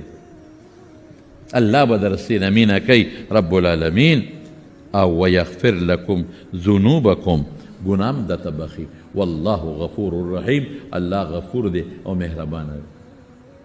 نو د الله د مینې نښه څه ده د رسول الله مبارک تابعداري کې د حضور پاک تابعداري او په خدای قسم چې دا صحابه وکړه دویمه یې پکې نه ده ویل فورا یې کړې ده اوس یو دوه درې مثاله درته در کوم عام مثالونه هغه د طالبانو دلایل درته نه ویم عام مثالونه چې تاسو عام دوستان ورباندې پوه شئ حضرت عمر فاروق رضی الله تعالی عنه په مدینه منوره کې یو منافق دی منافق هغې ته وایي چې په خولې مسلماني او دړنه کافر یو یهودي دی د دواړو په یو ځمکه جګړه راله دواړه رالل رسول الله صلی الله علیه وسلم ته یهودي په حق او منافق په ناحق نو حضور پاک د هغه یهودي په حق کې فیصله وکړه د شریعت مطابق چې دا ځمکه ستا ده دواړه راووتل دا منافق د یهودي ته وایي راځه عمر لځو چې موږ له هغه فیصله وکړو وایي دا پیغمبر مبارک کې وکړه وایي بس ته راځه په هغه کوو دا ما ته ټیک نه ښکاري خدایا لاړل حضرت عمر فاروق نه مطلب یې دا و چې حضرت عمر به زما ظاهري مسلمانۍ ته وګوري سړی خو نور منافق و نو کیدی چې زما پره وکړي چې لاړ حضرت عمر فاروق ته دروازه ولا راووته وی صاحب زما او د یهودي په ځمکه جګړه د موږ له فیصله وکړه هغه وی ډېره ښه چې دا خبره وکړه یهودي ورته وی عمر ته وی عمره وی اوس موږ لاړو حضور پاک له هغه زموږ فیصله وکړه خو دی هغه نه مني تا لی راوستم عمر ورته ډېره خبره چې د هغې نه ده منلې زه به دله وکړم که زه به دله فیصله وکړم 2 منټه ودرېږې زه راځم حضرت عمر کور ته لاړو توره یې راواغېشته او چې بار ته راووته چې شړق شو منافق یې په دا توره و او سر یې تیل ته وغورځو وایي چې د حضور پاک د فیصلې نه پس ما له څوک فیصله راوړي دقه فیصله به وله کوم صاحب لوی غوغا جوړه شوه چې عمر مسلمان وجلی دی خو منافق و رسول الله مبارک له خبره راله رسول الله مبارک حضرت عمر راوغوښتو وی سړی دی وجلی دی وی او د الله رسوله ومې وجه ولې دی ووجه وی ستا د فیصلې د پاسه ما له فیصله راوړه اوس هم دا وایم دا ایمان دی ایمان دې ته وایي چې ستا فیصله ونه مني هلکه چې د پیغمبر فیصله ونه مني او دا مې نه راخوښه خو مطلب دا چې پیغمبر انصاف نه دی کړی کنه نو چې پیغمبر ته څوک بې انصافه وایي هغه مسلمان دی که کافر دی کافر چې فلا وربک لا ګورې عمر مه چیړه عمر ته دا خبرې مه کوه چې غلط فیصله دې دا کړې ده زما د ستا په رب قسمي الله وی زما د په خپل ذات قسمي لا یؤمنون حتی یحکموک فی ما شجر بینهم تر څو چې تا له فیصله نه راوړي او تا باندې اعتماد نه کوي دا قسم می دی الله فرمایي په خپل ذات چې دا د سره مسلمان نه دی فلا وربک لا یؤمنون حتی الب مسلمان چې پتا فیصله وکړي یحکموک فی ما شجر بینهم ثم لا یجدوا فی انفسهم حرجا مما قضیت ویسلموا تسلیما اوهو درې ځله الله خبر مضبوطه کړه پتا به فیصله کوي او پړه کې به په خولې په ظاهر به هم غږ نه کوي مني به د ړنه به هم مني ثم لا یجدوا فی انفسهم حرجا مما قضیت طالبانو ته موږ دې کې ډېرې اوږدې خبرې کوو بیا به دوی پړه کې دومره پوټې شک هم نه محسوسوي چې پیغمبر غلطه فیصله کړې ده د ړنه به مني او بیا څه وایي ویسلمو تسلیما بس عمل به هم کوي راشه پیغمبر فیصله وکړه زما په عمل دی روړه دا ځمکه دی دا خو قرآن وایي که نه چې د پیغمبر خبره منه خو چې نه منې دغه د سزا د کم چې حضرت عمر فاروق رضی الله تعالی عنه او دوه قسمه سنت دي یو اسې عام عادي سنت دي د مستحبو په درجه کې دي په خدای چې صحابه هغې ته په داسې انداز کتلي چې توبه به وباسي لکه زه یو مثال دله در کوم چې تاسو پوه شئ حضرت عثمان رضی الله عنه رسول الله مبارک مکې ته ولېږه مذاکراتو له چې ته لاړ شه اهل مکه سره خبره یې تلې وکړه د حدیبیې د صلح مقام دی رسول الله مبارک تلې عمرې له د مکې کافرانو نه پرېښود په حدیبیه کې پړه واچو دمه وکړلو حضرت عثمان یې مذاکراتو له ولېږه چې عثمان رضی الله عنه مذاکراتو له لاړ نو د هغه دا پنسه به ورته وایو لنګ به ورته وایو لنګ به وایو حدیث کې لنګ دی د پنسه به ورته وایو دا پنسې دا لنګ د دې ګیټونو اوچتې وي نو په عربو کې دا رواج و چې هغوی به کمیس او لنګ یا پرتوک ځان پسې په ځمکه راښکه اوس هم ډېر خلک داسې وي چې هغوی د پرتوک پیسې د ګیټو نه ښکته کوي په مانځه کې هم ښکته کوي پورته کوي نه هلکه ګوره دا مکروه دي ښه مانځه کې پرتوک د ګیټو نه اوچت ساتئ پنسه د ګیټو نه مه ښکته کوئ د ګناه د ناروا دي او اوس هم عرب کمیسونه تاسو وګورئ نو ورپسې په ځمکه راښکې شي د ګیټو نه لاندې کوي دا مخکې هم د هغې رواج او اوس هم رواج نو چې چا به پرتوګ یا لنګ د ګیټو نه اوچت و نو دوی به پورې خندل ویل لاندې ټولې خپې ښکاري حضرت عثمان رضی الله عنه اوچت نو د کافرانو ورپورې خندا کول یو مو پورې خندل او عثمان ته وګوره د لنګ ته وګوره مثلا پرتوګ ته وګوره د ګیټو نه پورته دی ګیټې لاندې خپې ښکاري وراوته نو یو هم سترګې روزي وی بلم نو د تره زوی وله راغی عثمانه څه چل در باندې وشو وی ولې وی ټول خلک در پورې په لاره ځي خاندي ماشومان هم خاندي لوی هم ښکاري بوډاګان هم خاندي څه چل مې کړی دی وی دا لنګ څوک داسې وی نیکبخته له ښکته کا چې دا ګیټۍ دی پې پټې یې تا اوچت کړی آی های حضرت عثمان ورته څه وی چې کم ځای پورې لنګ جنګېده د ګیټو نه پورته په هغه ځای کې ګوته کېښوده والله هذا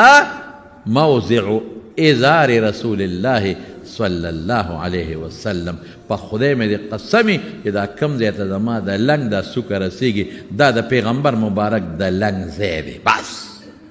زه د خپل پیغمبر تابعداري کوم په دې خلکو څه کوم یو زر ځله خدای خاندي او حضرت حذیفه ابن الیمان رضی الله عنه فارس ته تللی دی فارس هغه زمانه کې داسې بادشاهي وه لکه د امریکې هلته روټۍ خوري او ګڼ شمېر خلک بادشاهانو زامن او دا لوی لوی وزیرانو زامن او دا لوی لوی سرمایهدار ناستې ډوډۍ کې د ده نن وړی پرېوته نوړی چې پرېوته نو حضرت حذیفه بن الیمان راوچته کړه هغه خورې مورې ترې وغورځولې چې ځمکې نه کم شی لګېدلی او باقي نوړی یې خولې ته واچوي. صیبه دې خلکو یو بل ته سترګې روزي ووهلې وګورئ نوړی د ځمکې نه راوچته کړه. په ځمکه خو چې نوړی پرېږدي نو خلک یې ډېران ته ګرځي وایي ځمکې نه دونه یې رسناک دی وایي چېته نوړی په سترګو جوړ نه ده لیدلی. د دې حالاتو نه دا معلومیږي یو بل ته سترګې روزي وایي. دا څه وکړه خو لوی خلک و مالدار هغه څه چلو های های هغه وی قسم مې دی د الله په ذات دی دا د پیغمبر سنت دی. ښه د چا سنت دی؟ د حضور پاک. ترمذي کې حدیث دی حضور پاک فرمایي چې کله نوړی د نه په ځمکه وغورځېږي راوچته کا چې کم خوره خیږه شګه لګېدلې ده هغه ته وغورځوه باقي خولې ته واچوه. ولې نوړی بې ځایه ضایع کې؟ ولې نوړی بربادی؟ دقه رنګې د سیو ټنګری ده نه پرېوته نو بعضې خلک چې خلک داسې وي که نه نو دیکه ورکړي چې ما پورې به خلک ونه خاندي چې دیکه ورکړم وایي به چې لکه دا سړی خو داسې راوچته که خاوره خیږه ته لرې کوه او په خولې باندې ورومنډه واچوه. مالټې ټنګری ده نه پرېوته راوچته که چې کوم د خاورو خیږو ځای دی هغه لرې که اخوا که او باقي خولې ته واچوه او ورته څه وایي. د انګریز په سنت او په طریقه خلک فخر کوي. انګریز په شان جامې مې چولې دي انګریز په شان سر مې پرېښی دی انګریز په شان شکل مې جوړ کړی دی زه د خپل مبارک پیغمبر په شکل ولې وشرمېږم. د پیغمبر د سنتو نه منل د یو عام سړي خبره درته کوم. په ایران کې پخوا یو شاعر و بېدل به یې ورته بېدل فارسیبان شاعر و ډېر زبردسته شعر به یې وي او ټول به د رسول الله مبارک په نعتونو په صفاتو کې اکثر جوړول. نو هغه شعرونه پخوا د شعر و شاعرۍ زمانه و هغه ډېر خواره شوي. په هندوستان کې یو سړی و هغه چې د هغه بېدل شعرونه واورېدل نو هغه وایي چې خدای دې بلاوي څنګه دا شعرونه خو ټول د پیغمبر د مینې نه ډک دي دا خو ډېر لوی عاشق رسول دی یاره زه هم د ملاقات کوم. هغه مطلب دا و چې دی به هم ښکلې په شریعت برابرې. د هندوستان نه راغی ایران ته هلکه هندوستان نه چې راځي خو پاکستان او بیا ورپسې بلوچستان او بیا به ایران ته ځي پیاده مزل وي هغه زمانه کې چې لاړ بېدل تپوس یې وکړه مشهور شاعر و اوله راووته وی بېدل سره مې کار دی وی زه بېدل یم که نه وی د خو هندوستان نه ستا ملاقات له راغلم ستا د پیغمبر صفتونه مې واورېدل په شعرونو کې نو شوق مې راغی چې زه به تا سره ملاقات وکړم. داسې دی ګیره خو دې خریلې ده هغه ګیره هم خریلې وه نیکبخت او برېت مرېت هر څه یې خریلې تش سوټې سونا مونا ایسې منو ګیره مې خریلې وه او ورته داسې دي داسې دي ریش را مې خره او ویښته خرې او د پیغمبر صفتونه کوي او ته څه وایي. اوس هم ډېر خلک دا خبرې کوي یاره جي دا ګیره کې دا خره یم خوړنه پاک یم چې څنګه مې مخ پاک دی نو له مې مغزې پاک دی زه یم ته دا الله دله ګورم چې پته راته ولګي چې دا پاک دی دا خیرن دی. کله دې پاک وي نو تا به د پیغمبر سنتو ته سپک نه کتل. اوړه خیرن دی اوړه ښکاري نه نو ځکه وایي چې اوړه پاک دی. دا خو به یو سړی وي زما لرې پاک دی یو سړی به وي زما کولمې پاکې دي نو ته راشه سر دی او دسماتې ته کښېنوم چې پته راته ولګي چې دا پاکې دی او که دا ګنده دی. دا دعوې خو به هر سړی کوي. ښه او ته څه وایي وی ریش را می خراشیم ولکن دل مسلمان را نمی خراشیم. وی ګیره خو خریمه خو د مسلمان له نه خریم. ګیره خریل خو د ما خپله ګناه ده دا څه خبره ده خو مسلمان ته تکلیف ضرر رسول ډېر لوی جرم دی نه کوم د مسلمان له نه خریم. هغه د هندوستان کس ورته څه وایي وی غلط گفتی دل رسول الله را می خراشي وی غلطه دی وی د مسلمان له نه د پیغمبر په زړه چاړه راکاږي. ولې ګیره خره دې طریقې محمدیه کې یو قول دی هغه لیکلی دی چې کله څوک ورشي رسول الله مبارک ته او سلام پې واچوي د وفات نه پس او د ده ګیره نه ګیرې خریلې وی په قبر کې ته حضور پاک مخړی. ښه زه دا خو ته مه منه ته وایې د یو صوفي خبره ده نو دا واوره رسول الله صلی الله علیه وسلم له 2 کسان رالل مجوسیان کافرانو دواړو ګیرې خریلې کافر اوس کافر چې څه کوي کوي به هغې سره زمونږ څه کار دی قسم په خدای حدیث کې راځي چې رسول الله مبارک ته مخبل طرف ته واړ مخې ته واړ او بیا ورته وی دا ګیرې ولې خرایې وی امرنا ربنا ان نحلق لوحه مونږ ته خپل رب هغې به خپل بادشاه ته رب وی مونږ ته خپل رب حکم کړی دی چې دا ګیرې اخرایې حضور پاک څه وی بل امرني ربي ما ته خپل رب حکم دی چې زه ګیره غټه کم او ګڼه کم ان نعفي لحیتي چې زه خپله ګیره ګڼه کم ګڼه ما ته خپل رب ویلی دی دلته اوس هم خلک وایي ماړه خو سنت شی دی سنت نه دی واجبه ده ګیره خریل ډېره لویه ګناه ده او جرم دی نن نه پس ټولو وروڼو ته وایم او دوستانو ته وایم مه خرایې ګیرې وره څونه ګناهونه دي په دې ګیره کې واجبه ده یو واجبه او بل تا ته د ښکلې مخ خشته ښکاري او د ګیرې والا مخ درته خشته نه ښکاري نو ګویا کې د پیغمبر شکل درته ښکلې ښکاره نه شو که او د کافرانو سره تشبیه کې او د ښځو سره تشبیه کې دا خو د ښځې او د مسلمان په منځ کې فرق دی یو کس پکې راته لاوي مو یاره وی ګیره وی جنت کې به د خلکو ګیرې نه نه چې هلته لاړ شي بیا خیر دی هلته به سړی د ګیرې ټوکېدو وخت ته رسېدلی نه په داسې انداز به په داسې عمر کې به په جنت کې چې د جنت مطابق د هغې عمر مطابق ګیره راخیږي نو دی به وخت ته نی رسېدلی او نه به رسي نه به پکې زیاتې راځي لکه دلته کې چې سړی د 9 کالو یا 2 کالو هلکي او ګیرې نه راغلی یا د 12 کالو بعض انسان او د 14 کالي او ګیرې نه راغلی جنت کې به ګیره نه دا مو وایه چې د مور مې هم ګیره نشته ما د یو هلک نه تپوس وکړه کوسه او کوسه ما هلکه دا ګیره دې ولې نشته وایي زه مور ته تللی یم زه مور ته تللی ما ځکه ګیره نشته نو دا بیا ووایه جنت کې بیا وایي د مور هم ګیره نشته نو هغسې ځان کې زمارونو انشاءالله العزیز مونږ به که خیري د رسول الله مبارک په سنتو عمل کوو هغه چې څه فرمایلی دي زمارونه یې ټول زما دوستان یې ګیره مخ رایې ښه ډېره ګناه ده یو خو دا چې ته خرې نو پیسې دې پې لګي نو په ګناه پیسې لګي خامخا بلیډه وغه شی به ولاړ یا نیله به پیسې دې پې لګي دویمه ګناه سره همیشه کې یو ګناه سړی یو ځل وکړي دا ته همیشه کې درېیمه ګناه څه ده درېیم ګناه خلک پټه کوي ته ښکاره کې څلورمه څه ده څلورمه دا چې دا خرایې مخ ته ته خشته ښکاري نو خدا خشته نه دی که خشته و نو پیغمبرانو ولې ګیرې بیا پرېښود پنځمه ګناه سره د ګیرې والا مخ ته خشته نه ښکاري نو د ګیرې والا مخ خو د حضور پاک او د صحابه و بله ګناه سره د ښځو سره تشبیه ده او پیغمبر مبارک د ښځو تشبیه باندې لعنت ویلی بله ګناه سره د کافرانو سره د مخ برابر کړی خشته کړی دی کافرانو سره تشبیه دا ګناه کبیره ده زما وروڼو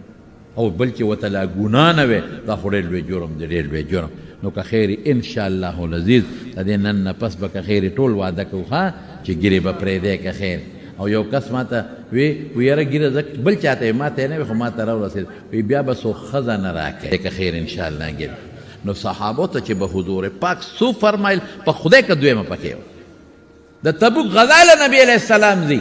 او صحابه ورسره دي او مزل ډېر زیات اوږد دی او ګرمي ده او څاروي کم دي رسول الله مبارک دغسې کېناسته او خلکو له ترغیب ورکوي مدد وکړي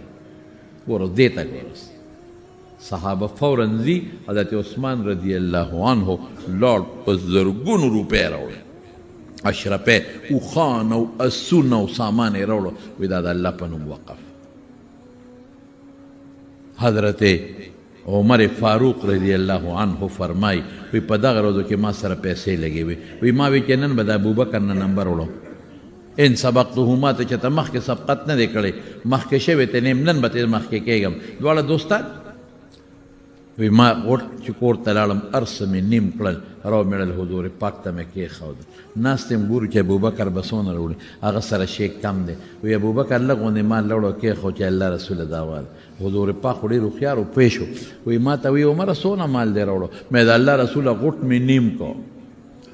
نیم مې الله او رسول له راوړو نیم مې بچو ته او ښځې ته پرېښود خوشحال یم چې شی د ابوبکر نه ډېر دی مال او نمبر مې یوړو وی ابوبکر ته ابوبکر څومره مال دی راوړو وی صاحب کور کې مې چې څه موندل ټول مې را جارو کړل او مې ابوبکر ښځې بچو ته څه پرېښودل وی ترکت لهم الله ورسوله پښتانه وایي چې خدای او رسول شته نو بیا څه غم هغې ته مې خدای او رسول پرېښود صحابه داسې د پیغمبر په خبره دغسې عمل کوي کله چې حنین او تاس فتح شو بلا غنیمتونه مسلمانانو ته حاصل شو نو حضور پاک د مکې هغه خلک چې د 2-3 ورځو مسلمانانو هغوی له ډېر مالونه ورکړل چا له 100 خانه او چا له لږ او چا له ډېر بلا مالونه یې وله ورکړل انصارو له هغه مره مالونه ورنه کړل د مدینې خلکو له انصارو یو بل سره ګیلې مانې شروع کړې هلکه پیغمبر علیه السلام خو قریشو له مالونه ورکړل هغې خلکو له چې اوس ورسره مونږ جنګ وکړو هغې خلکو له چې زمونږ په تور اوس هم د هغې وینې پرتې دي او څڅېږې دی او مونږ له نه راکوي هلکه چې کله سخته راشي نو اوازونه مونږ ته کېږي ځکه دغلته یو سخته موقع راله نو حضور پاک اواز وکړي یا للانصار ای انصارو راشئ مدد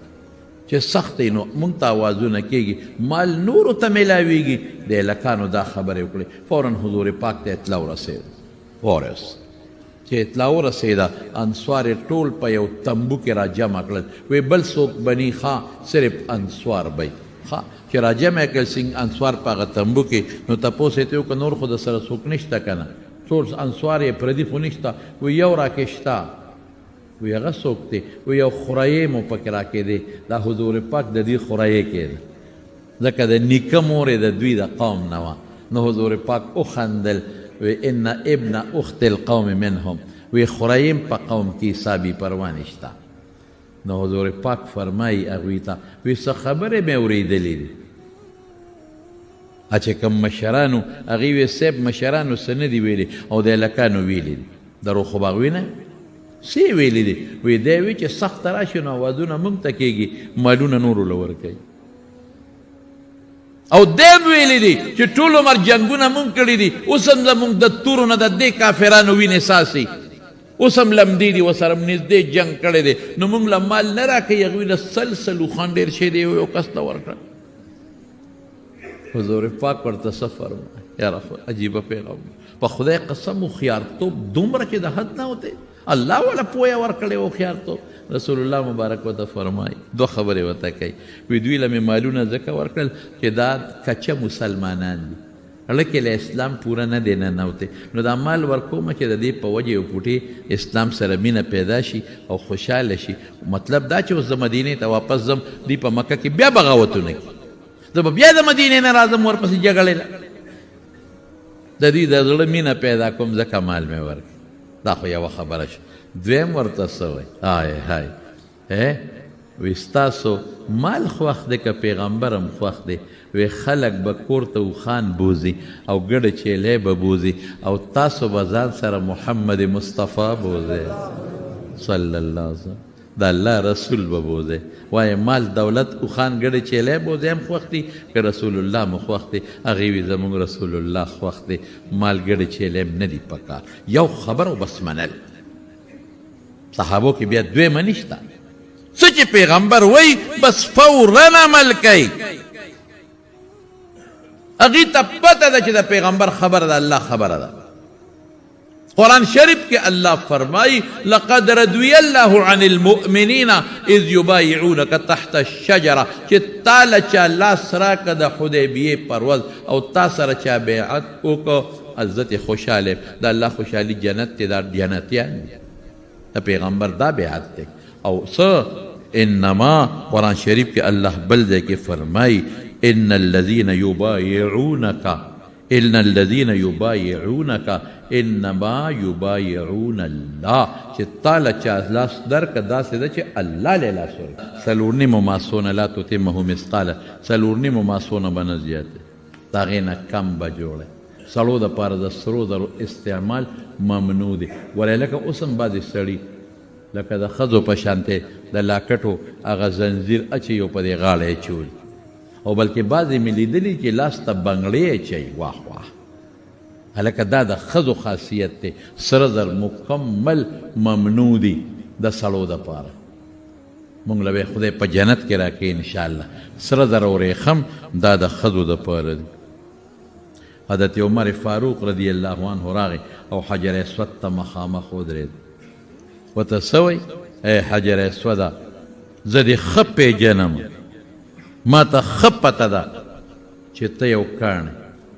لا تن چاله فایده هم نشي رسولی ولا تضر چاته نقصان هم نشي رسولی یو کاڼی به چاته څه فایده او نقصان ورسوي او که ته وې د قیامت پر ورځ خو به دا فایده رسوي حضور پاک فرمایي چې چا حجر اسود ښکل کړی دی یا استلام یې کړی دی د حجر اسود به جبی په هغې به خبرې کوي او سترګې به وي په هغې به نظر کوي او چا چې په صحیح طریقه د اسلام او د ایمان مطابق د دې استلام کړی دی هغه له به ګوی که د خدای په دربار کې دا خو پیدا شوه نه ذاتي فایده نشي رسولی دا جبه پکې الله پیدا کړه کاڼې ولی شي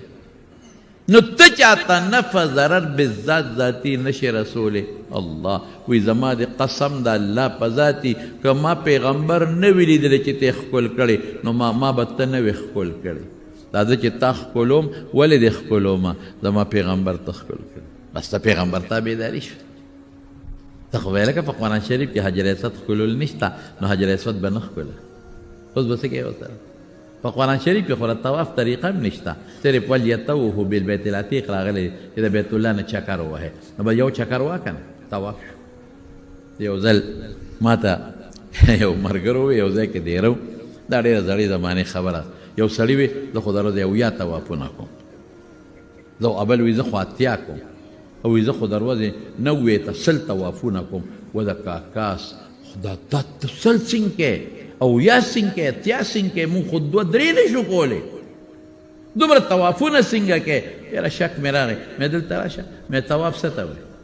وی طواف دې ته وایي چې حجر اسود ته مخامخ به ودرېږي او نیت به وکړې او چکر به ووایې مې یو چکر وی یو واه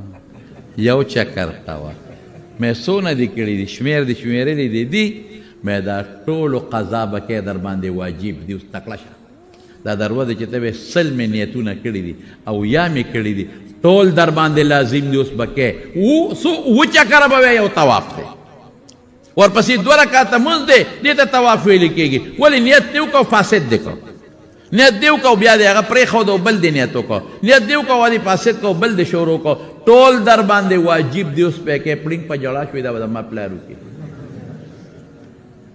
ما چل نشته کې عمرې له راځي هلته خو هر قسمه خلک سوراب احمد جي صاحب د خدای پاک وبخي الله دې په قبر انوار نازل کړي هغه وی راغې خندلې مې حاجي صاحب ولې یاره یو بابا پښتونه جبل وبه مې څه وی لګیا وی ما ته وی چې بچې پښتونې ما وی او وی دا خلک به کله ودرېږي دا طواف واله مې ولې وی زه خو چې راغلی ما نو دې خلکو سره روان شوی یم چې اوس به ودرېږي دا اوس به ودرېږي اوس به ودرېږي وی دا مخ به خپې ماته کړې یو کس پکې نه ودرېږي مې چې دا ودرېږي خو ته نه دا لویه سلسله ټول نه ودرېږي خو چې اووه پوره کې ودې پوره کړی وي ونه چې بیخ مې ووته چې راغلی یم تاویږم چې دا ډله به اوس ودرېږي اوس وی څوک نه ودرېږي نو چل څوک نه زده کوي حضرت عبدالله ابن عمر رضی الله تعالی عنه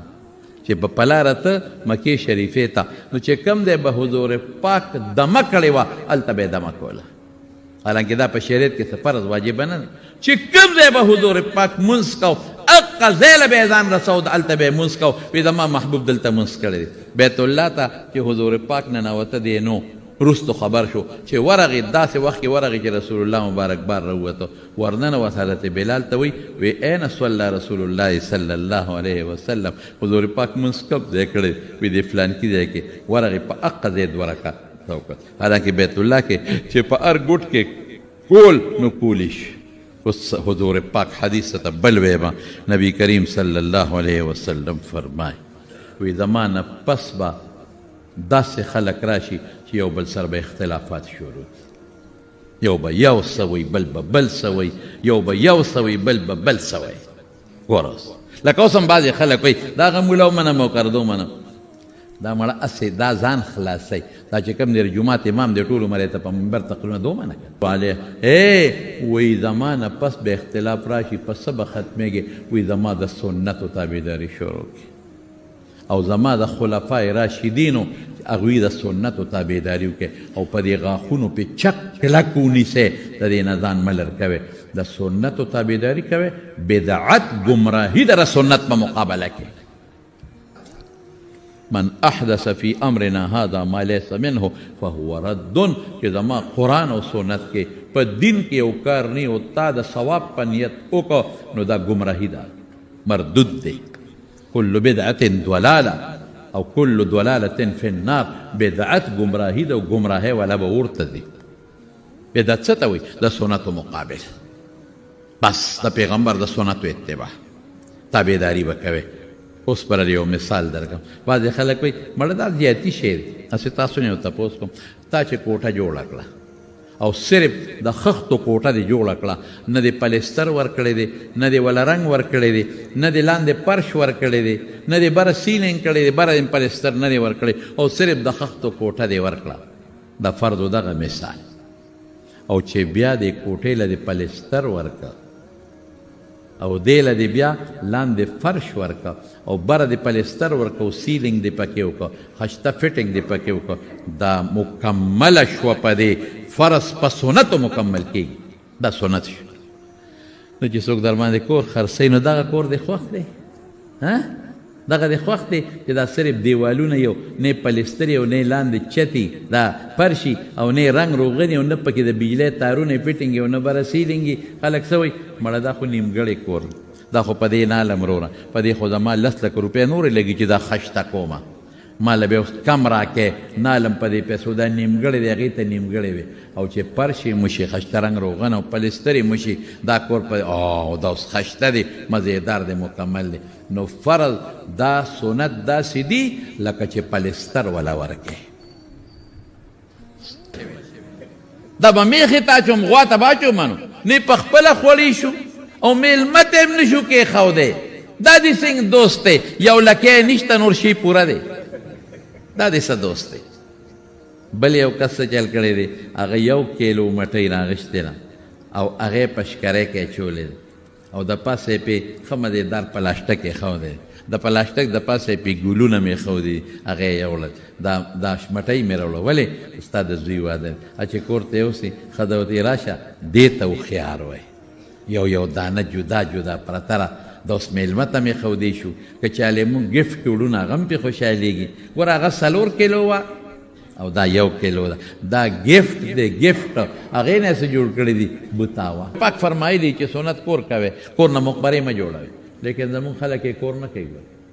زمونږ مفتی صاحب مفتی فرید صاحب رحمت الله علیه وی بالکل صحیح ده مسله هم دغه ده چې سنت او نفل په کور کې کوئ کور نه مقبرې مه جوړوئ مقبرو کې څوک منځونه نه کوي کور کې منځ وکړي شیطان پې تښتي خو دې زمانه کې د خلکو کورونو کې مصروفیات ډېر شوي چې کور ته ورشي ماشومان پنګه پینګه ښځو سره خبرې په لاره یو بل سره ګپې شپې د دنیا څیزونه دې ته رسېدلي دي چې سړی په لاره یو بل سره مصروفیت د دنیا کار کې ونښلي نو پاتې شي نو بیا جومات کې کوه نو ډېر خلک سنت نه کوي هسې وي د کور کومه نه ګورې داسې مه کوئ قیامت پر ورځ او قبر کې به ارمان کوئ بلکې دا مې اورېدلي دي چې ډېر خلک تراویح نه کوي فرض وکړئ یو کور ته منډې وي تراویح نه کوي الله واوره رسول الله مبارک تهجد جومات کې اعتکاف ته ناست چې اعتکاف ته ناستو صحابه ناست دي د شپې چې ویې کتل صحابه دي د اعتکاف د ځای نه راووته او صحابو ته د جمع نفل وکړل تهجد یې په جمع وکړل موږ څونه تنګېږو هغې خلکو الوې ملګرو ته چې اوهو موږ خو بېګا د حضور پاک سره د شپې تهجد یعنې نفلي عبادت په جمع کړی دی صیبه خلک نور هم رالل دې ته مینا وایي جومات ډک شو په درېیمه شپه بیا حضور پاک راووته هغې دویمې شپې والا الوې صیب جومات دومره ډک شو چې څوک هم پکې نه ځایېدل دې ته شوق وایي په 4مه راونوت د اعتکاف د ځای نه صحابه وته په قطقاڼو هغه پوزکې تاو کړي داسې ویشته چې حضور پاک روزي رونوه سار راووته صحابو ته یې څه وی ستاسو شوق مې ولید مینه مې ولیده چې تاسو رالی ما سره په جمع دا منځ وکړو وی یریږم چې ستاسو شوق ته الله وګوري در باندې فرض نه کړي دومره صحابو شوق کا دا خیر شپې مونځ ده حضور پاک له به راتلل او مونږ کې شوق نشته زما وروڼو د دنیا د کار دپاره د پیغمبر سنت مې پرېږدي څه به وکړې خو کور ته به زر لاړ شي او مونږ څه شاړی بادې کړې مړه مونږ ته ګوره ورشئ وګورئ چین کم ځای ته ورسېدو زمونږ خلک کم ځای ته ورسېدو خلکو فایدې واغېستې. زمونږ زه لاړم جاپان ته، یو 4 ګوتې ځای پکې ما په جاپان کې بغیر د شینکین او بغیر د اونې نه دی لیدلی. 4 ګوتې ځای دلته غټې غټې ځمکې دي او شاړې پرتې دي. مصر ته لاړم. مصر په مصر کې په خپل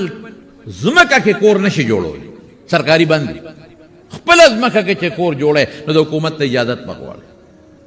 هلته کې خلکو 4 چته او 5 چته پلازې جوړې کړي، بلډنګان په هغې کې په کرۍ باندې خلک اوسېږي. ځمکه نشي لرکولی د آبادۍ دپاره. ولې؟ وایي زراعت ختمیږي، باغونه ختمیږي. راشه دلته ګوره اوس اعلی قیمتي ځمکې دي او خلکو پکې کورونه جوړ کړل، ځمکې تباه شو، برباد شو. ورشه چین ته وګوره، په خدای قسم یو ځای کې را روان باغونه ختمېدل، کم ځای د انارو او داسې ځای په دی دا خلک ناست و انار یې خرڅول. یو ځای کې مونږ ودرېدو، مونږ وې دا لږ انار به راولو. داسې انار چې دننه پکې دانه مانه نشته، ټول د اوبو ډک. چې زه ورکوز شم نو ما دې باغ کې لږ چکر ولګوم، سړي ته مې ویل چې ورلم په خدای قسم ویرېدم. داسې ګڼ باغ، نه ختمېدو والا باغ، ګڼ باغ. او د باغ انارو ته هر یو انار ته پلاسټک اچولی. یا لکه دا هغه یاجوج ماجوج ما ته ښکاري، لکه دا خو په یو انار کې بشیرجانه په 100 انار دي او دا بوټي یو بل سره دومره ګڼ. دا خو په لکونو کروړونو نه چې په اربونو انار دي. دې ته دا پلاسټک اچول دی سینګار کړی دی. هغې کار کوي. منګ ته ګوره کار ته ګوره. او ډېره سنت مې پرېښو. په سفر روانې مجبوري دی، دا خیر دی، بیا دله اجازت شته. مجبوري دی، د باران دی، ګلی ده، یا تلوار دی، یا وخت نه وخته دی. ټیک شو رعایت پر سره وشي. لیکن ته په کور کې ناستې دی نه چې سنت ته پرېښو چېرته دی. او کور ناستې ماشومان به پینګار کوي، د هغه به په غېږ کې ګرځی که نه، یا به بل دوست سره په بیټک کې کښېنې ګپ شپ به لګی که نه. نو دا دوست ګپ شپ خرې که د الله ولاړه ښه ده. زما وروڼو د رسول الله مبارک د سنتو به مونږ که خیر انشاءالله پابندي کوو. د نن نه پس سپک به نه ګورو. سپک ته وکتل د ایمان نه به خلاصې. په سنتو ته سپک کتل یو دا چې نه کوم، یو سپک کتل د پیغمبر سنتو ته سپک کتل، پیغمبر ته سپک کتل دي. او د پیغمبر استخفاف او سپک کتل دا د ایمان نه خلاصېدل. بل دغه خلک چې دا څوک درته د حدیثو خلاف خبرې کوي، ته پې پوهېږي، ښه راته پته هر سړی پوهېږي. د داسې خلکو تقریرونه مه اورئ، هغه مه شیر کوئ، تام ورسره په ګناه کې برابرېږي. هغه خلک چې هغه ډېر خلک داسې دي چې ملحدین دي، دین نه مني، قرآن نه مني، پیغمبر نه مني، هغه کافر دي. او زمونږ په دې وطن کې اوسېږي، خو ځان ته خو کافر نشي ویل. منافقین دي، منافقین چې یو سړی د پیغمبر سنتو ته سپک ګوري، دا کوم دی نه مسلمان شو. یو سړی پردې ته سپک ګوري. یو سړی په اسلام آباد کې وره، یو سړی د اسلام آباد په روډ د پاسه چغې وی، اے رسول سن لو پردہ ظلم ہے. اے پیغمبر واورا تما دا خبر چې پردہ ظلم دی. د انسان مسلمان پاتې کېدی شي. دغه خلک دي دغه مولایانو چې دا کم د حدیثو نه انکار کوي، سنتو ته سپک ګوري، د هغې تقریرونه اوري او شعر کوي او زبردست مولا دی. دی ته مولا وایي. نورو مولیانو هم موږ د دین پټ کړی و، ده راته راښکاره کړو. د دې دپاره چې خلک واوري او خلک ټول د حدیثونه منکرین ثابت شي. الله دې زموږ د دغه ښکلي مبارک پیغمبر سره چا چې زموږ دپاره الله ته جړاګانې کړي دي، څوک چې به د قیامت پر ورځ زموږ دپاره د الله په حضور کې د یوې هفتې برابر سجده کوي، څوک چې به الله په حضور کې زموږ دپاره خدای ته جړاګانې کوي، دا دین داغه د پاره کته مون قبول کړی دی. داغه اتباع د سنت او تابعداري، داغه محبت الله زموږ نصیب وګرځولی کی. دا د امید میډېره د عتیق احمد پلار وفات شوی دی. مردل آباد کې د علي سید رور وفات شوی دی. الله یې د دواړو مغفرتونه نصیب کړي او الله دې وارثانو له صبر ورکړي. د معروف خیلو د کندي د اسرار خان زوی بیمار دی، الله دې وله روغ صحت ورکړي، الله دې وله شفا ورکړي، او چې څومره بیماران دي ټول له شفا ورکړي. د امانکوټ د شفیق زوی اپریشن دی، الله دې وله روغ صحت ورکړي. د شیرپاو عبدالرحمن حاجي صاحب دا زمونږ خو بالکل د جمع ملګری عبدالرحمن حاجي صاحب دا هغه اپریشن دی ورته ویلی دی، الله دې روغ صحت ورکړي، الله دې وله شفا ورکړي. بعضې ملګرو خطونه را لیږلي دي، واقعي ډېرو ملګرو خطونه را لیږلي، بعضو ما ته ټیلیفونونه کړي دي چې موږ ته جمعه کې دعا وکړي. او دا زمونږ ظهور صاحب خور بیماره ده، الله دې وله روغ صحت او شفا ورکړي. ټولو ته جمع دعا وکړي. الله چې څومره بیماران دي په دې جومات کې دي، په دې مجلس کې دي، په کورونو کې دي، په هسپتالونو کې دي، پروردګار ټول له روغ صحتونو او شفا ورکړي. زموږ یو ملګری دی په دارالعلوم حقاني حافظ شوکت علي صاحب هغه ته هم څه ډاکټر د زړه څه تکلیف یې دی او ډاکټر ورته بائی پاس اورولی دی دعا ورته وکړه چې الله وله روغ صحت ورکړي رب العالمین وله شفا ورکړي یا الله چې څومره بیماران دي الله شفا ورکړي یا الله چې څومره قرضداران دي قرضونه اخلاص کړي الله چې څوک په کومو تکلیفونو پریشانو کې پراته دي خدای تکلیفونو پریشانۍ په خوشحالو باندې بدلې کړي الله زموږ د جمع دا چې څومره ملګري دي او د لرې لرې ځای نه راغلي دي هغه پېښور یو ځای بل ځای نه الله په یو یو قدم اجرونه ورکړي الله